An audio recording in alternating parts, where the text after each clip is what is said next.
So when I was 20 years old in 1997 in the fall, I flew from Detroit, Michigan to Nairobi, Kenya as an exchange student for 6 months. And I had 2 prayers that I brought with me. The first prayer was, God, I would like to meet strong women. And the second prayer was, make me a strong woman. And I had no idea what I was praying. When I arrived in the first week of orientation, I was given a torn piece of notebook paper, and in pencil was written the name of my host mother-to-be. Her name was Mama Amina Bakari, 12 children. But a few days later, I was told that Mama Amina Bakari would not be my host mother, but I did not know the reason why. So Mama Amina Bakari had hosted Black American exchange students, and she'd hosted Asian American exchange students, but she did not want a white American exchange student in her house because of what values I might teach her children. You see, Mama Amina Bakari's mother was in the Mau Mau, the fight for Kenya's independence. So her mother delivered bullets in the forest so that Kenya could win over British colonialism. And twice her mother was taken from their childhood home into detention camps that were like prisoner of war camps. And so she grew up hearing about this war. And she pledged when her mother was in detention camps that when Amina Bakari grew up, she would kill a Mzungu, a white person, because so much horrific things had happened to the Kenyan people by the British government. So when she found out I was white, she said, no, I'm not going to do that one. I was told I wouldn't be moving in because she didn't have a telephone. So what happened in the fall of 1997 was I was given a series of about 5 different homestays. And so I was always moving, or my idea of home was always in flux. And things were happening that fall that hadn't happened before. So I was always living in a certain state of uncertainty.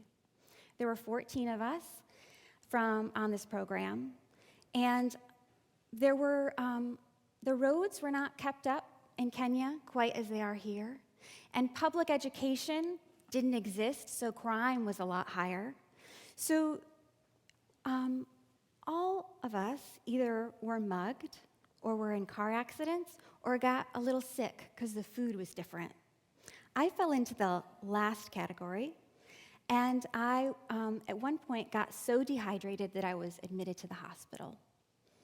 I had no idea until I was hospitalized that dehydration is something that you need to watch out for. So I was in the emergency room, and at that point, I couldn't walk on my own anymore.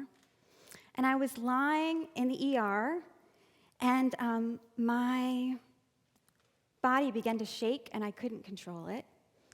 And my breath, I couldn't control that either.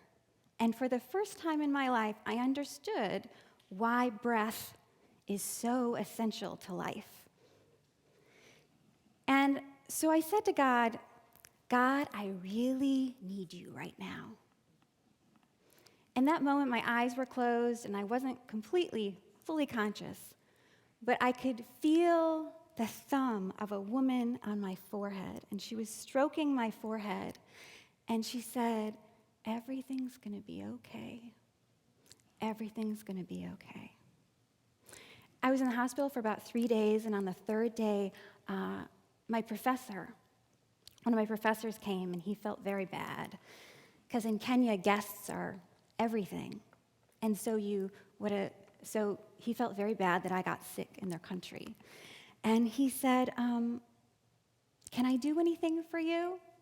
And I still had this deep prayer that somehow I would meet strong women, and I hadn't really met my idea or my stereotype of a strong woman yet. So I said, could I have a new homestay? And he went back to Amina Bakari, and asked her again. And for some reason, she said yes. And I was in the taxi on the way to her home, and I looked out the window and I said, "Hey, God, I'd like to stop the prayer to be a strong woman." Because I thought my prayer was somehow causing all these trials. And I realized when I looked back at the women who were really strong, they didn't have an easy life. And a few minutes later, I pulled in to Mama Amina's driveway. And seconds later, she comes out of her gate with arms wide open. And she looks me straight in the eye. And she's so present. Like, we're so rarely are we so present, right? Because we're usually thinking, oh, I got to do the sermon in how many minutes, right? Hope I make my time. But no, she was so present to me. And she said, "Karibu," which means welcome in Kenya, and she gave me this huge hug. And there was no trace of the hatred or the bitterness she felt towards the British or her family's past history. And I knew that in the next few days and weeks, I wanted to earn this woman's trust. So I listened as much as possible. And I fasted when the family fasted with Ramadan because they were Muslim. And I prayed more fervently in Ramadan because they prayed on a certain schedule.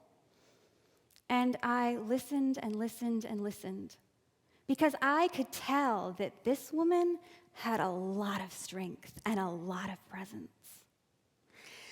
And so about a month in, she told me the first story. The first story was she took her brother to court for domestic violence. A Muslim African woman did some might think the impossible by taking her brother to court for domestic violence.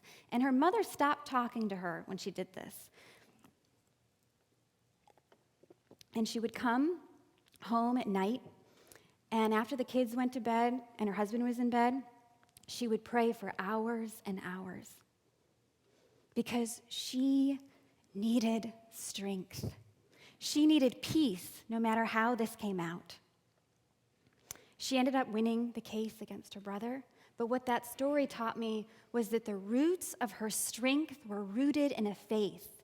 She was praying to Allah, the salam of Allah, but I believe we were praying to the same God of different names. The opening line of this verse in your Pew Bibles says, "Justified by faith, peace in God." And that was kind of a revolutionary phrase because when Paul was writing this, the Roman Empire, another name of it was called Roman peace. And Caesar and his successors were known as saviors and lords. So it made me think of all the different gods and all the different ways we try to be saved. Meaning, maybe this, especially for women, maybe this relationship will give me peace. Maybe this job will give me peace. Maybe a bigger paycheck will give me peace. There's so many different outlets we look to save us from some of the trouble we feel. And the truth is that trouble is part of life, and suffering's part of life, and we don't want to admit that some days. But uncertainty and loneliness are part of life some days. But in this Lenten time, I love Lent because it just says, hey, guess what? Sometimes there's uncertainty and suffering. And I love how plain and simple and true that is. And if you have been following the Lenten series, you've heard other preachers talk about we can handle it in community. God doesn't give us more than we can handle together. And that has been really helpful for me because I'm someone who likes to not tell too many people too many things because I'm not easily vulnerable.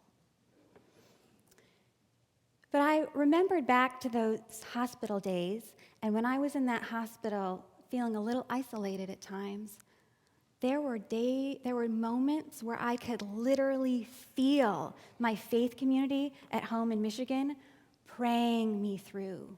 Now, they didn't know I was sick, and they didn't know I was in the hospital because I didn't call home and tell them. But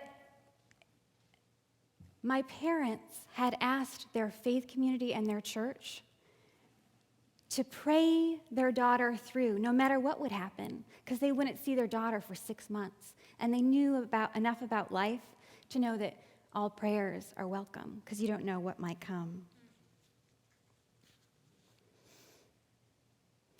The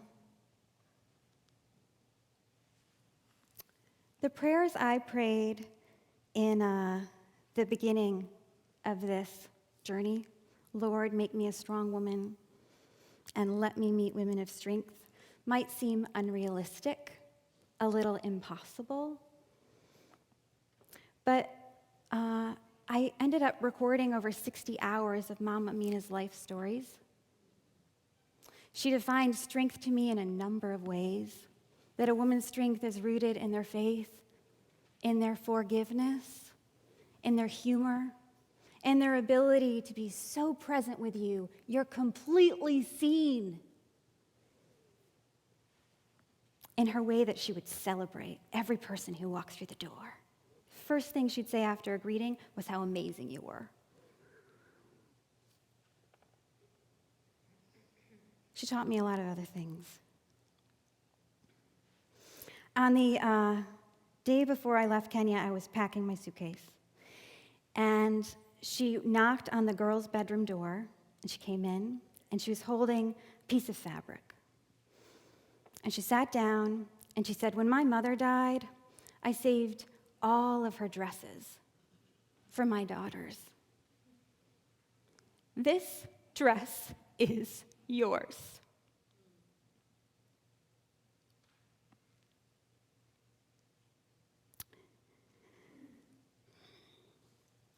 Soon, the choir Allison will be singing Defying Gravity.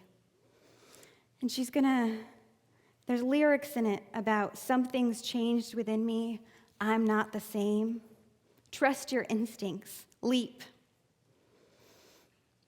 Brothers and sisters, this journey to whatever you're dreaming, to whatever is your deepest prayer that you haven't told anyone else about, this journey is not paved, and we will get lost. But there is a community supporting you, a faith community willing to support you. If you want to walk through that door, God has already opened it. And I invite each of you to hear that small voice of God encouraging you to do something you might think is impossible. And then I encourage each of you to have a faith practice of some kind of faith practice. And find small groups, find some way that you can nurture that faith practice so that it just becomes easier and easier and you have more peace in your life. I invite each of you to pray that prayer that is so on your heart and to leap. To God be the glory. Amen.